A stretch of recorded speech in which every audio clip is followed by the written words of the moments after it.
கோவையில் தன்னார்வ தொண்டு நிறுவனங்களின் சங்கம் சார்பில் முப்பெரும் விழா. கோவை பச்சாப்பாளையம் தனியார் திருமண மண்டபத்தில் தன்னார்வ தொண்டு நிறுவனங்களின் சங்கம் சார்பில் 3ஆம் ஆண்டு துவக்க விழா, மாற்றுத்திறனாளிகளுக்கு நலத்திட்ட உதவிகள் வழங்கும் விழா மற்றும் சிறந்த தொண்டு நிறுவனங்களுக்கு விருது வழங்கும் விழா என முப்பெரும் விழா TTNS தலைவர் தேவ கோவிந்தராஜ் தலைமையில் நடைபெற்றது. இந்த துவக்க விழாவில் சவுத் இந்தியா புல்லியன் அசோசியேஷன் தலைவர் சுரபி கார்த்திக், லயன் மாவட்ட தலைவர் சுபா சுப்பிரமணியம், மேனாள் இயக்குனர் முனைவர் விஜயராகவன், சமூக சேவகி கௌசல்யா பரமேஸ்வரன் ஆகியோர் சிறப்பு விருந்தினர்களாக கலந்து கொண்டு குத்துவிளக்கு ஏற்றி நிகழ்ச்சியை துவக்கி வைத்து நலத்திட்ட உதவிகள் மற்றும் சிறந்த தொண்டு நிறுவனங்களுக்கு விருதுகள் வழங்கி சிறப்பித்தனர்.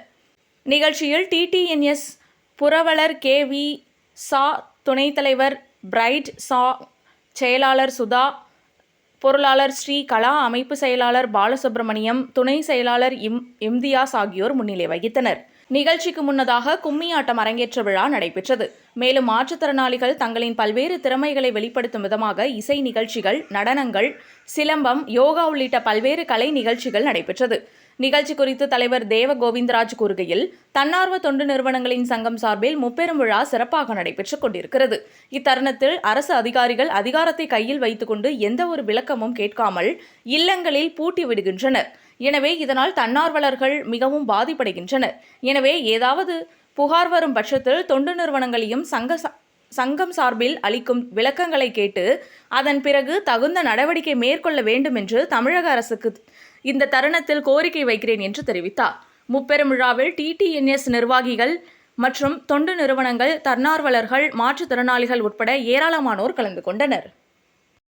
எல்லாரும் அதப்படி இதப்படின்னு ரெக்கமெண்ட் பண்ணுவாங்களே தவிர கேரண்டி எதுவும் தரமாட்டாங்க. ஆனா நம்ம அமிர்தால ஹோட்டல் மேனேஜ்மெண்ட் படிச்சா 100% ஜாப் கேரண்டி இருக்கு. அமிர்தானாவே அஷ்யூர்ட் ஜாப் தானே. தன்னார்வ தொண்டு நிறுவனங்களின் சங்கத்தினுடைய 3ஆம் ஆண்டு விழா, மாற்றுத்திறனாளிகளுக்கான உதவி வழங்கும் விழா மற்றும் சங்க உறுப்பினர்களுக்கு அங்கீகாரம் வழங்கும் விழா, சாதனையாளருக்கு சாதனை விருது வழங்கும் விழா இன்று நடைபெற்று கொண்டிருக்கிறது. இதில் கோவை மாவட்டத்தில் உள்ள 115க்கும் மேற்பட்ட தன்னார்வ தொண்டு நிறுவனங்கள், மறுவாழ்வு மையங்கள், இல்லங்கள் கலந்து கொண்டிருக்கிறார்கள். இந்த நிகழ்ச்சியின் வாயிலாக அரசுக்கும் மத்திய அரசுக்கும் ஒரு வேண்டுகோள் வைக்கிறோம். தன்னார்வ தொண்டு நிறுவனங்களின் முதியோர் இல்லங்களுக்கு மட்டும் இப்பொழுது ஒற்றைச்சாளர முறை எங்களது கோரிக்கை ஏற்று நடைபெற்று கொண்டிருக்கிறது. ஒற்றைச்சாளர முறை என்றால் எங்கு நாம் அனுமதி பெற்றாலும் ஒரு 10 இடங்களுக்கு அலையாமல் ஒரே இடத்தில் செய்வது.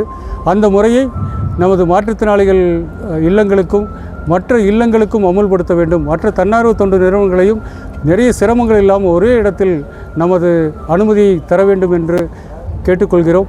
அதேபோல் தொடர்ந்து சோதனை என்ற பெயரிலே பல்வேறு